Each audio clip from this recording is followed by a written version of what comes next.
Alright guys, welcome back. Today we're going to do another Spider-Man one-shot. This is also from the 90s.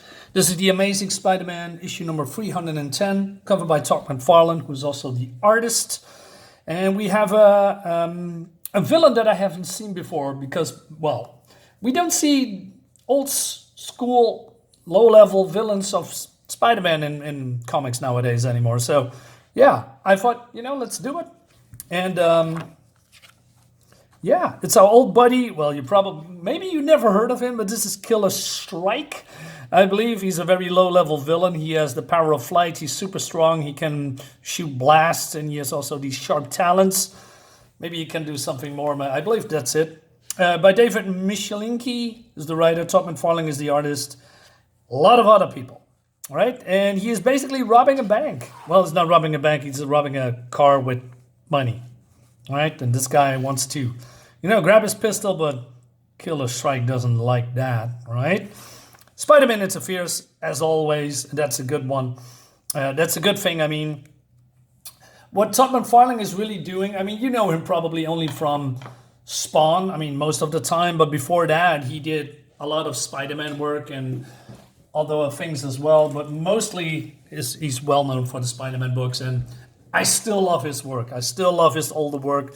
And it's too bad that he doesn't, draw anymore. But, it's expected. He's now the big man of a, a toy company and comic IPs. Still, I still love his older work. Anyway, they're going to have a fight, right? And so Shrike picks this, garbage thing up. But then the cops come and he's throwing it at the cops, but then Spider-Man interferes. So I thought, okay, what's happening here? But it seems that he's using his body to block this dumpster and gives Killer Shrike the time to fly away. So Spider-Man, he says, well, let's get out of here before the cops come. He did some photos for the Daily Bugle because he wants to have some money. And he also is registered today for, because he's going back to college for a higher education. He was awarded a research assistant grant. Now, I'm not all familiar with those terms, but seems important, right? And then he has, he's coming home with MJ and, well, they have some nice time with each other. I like it. This is the part that MJ was not insufferable and they were still married. Before that one book. One More Day it was, I believe, when Mephisto came in and undo it all. It was trash. And to be honest, MJ is not even my favorite character, right? As a love interest. There's many other, I like the Black Cat, I like Gwen Stacy, and other love interests as well. I don't know, it's just, they all come back together, like Jean and Scott, which I think is a toxic relationship. But here she was not insufferable.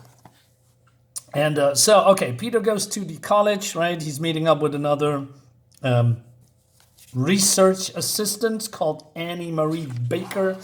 And they are, talking to each other, where they come from. But then they are getting introduced to Even Swan, right? He's Dr. Even Swan. And she's glad that they are, go get along with each other. Right? He looks like a nice person. But then this mailman guy, I believe it's a mailman, but maybe another assistant. But he's got a package for the doctor. So, what's her name again? Sorry.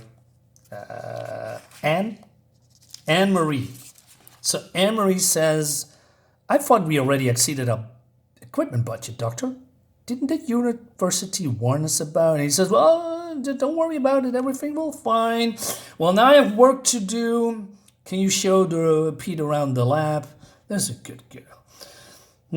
Dr. Swan has been acting rather odd lately, ordering exotic materials from some experiment he won't talk about. Uh-oh. What is it with these, guys that are doing all this stuff in some kind of a university building?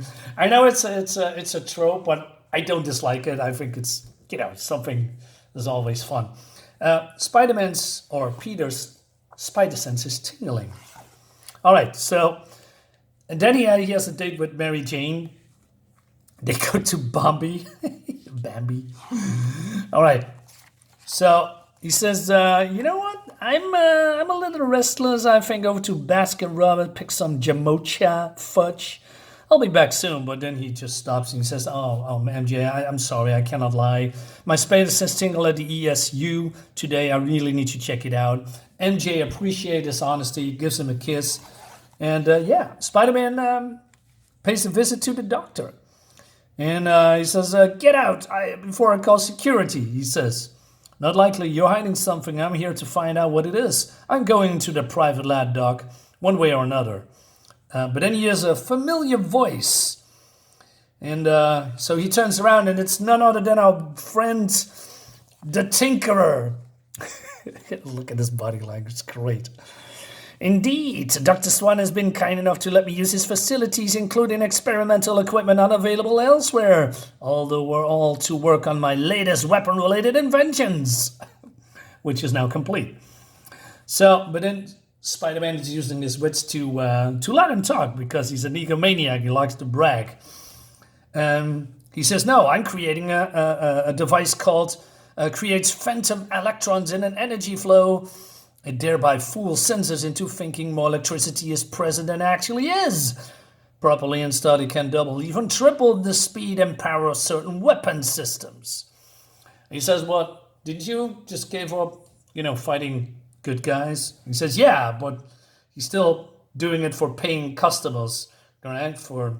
Because this is he says, matter of fact, the fellow who contracted for this power booster is due to pick it up.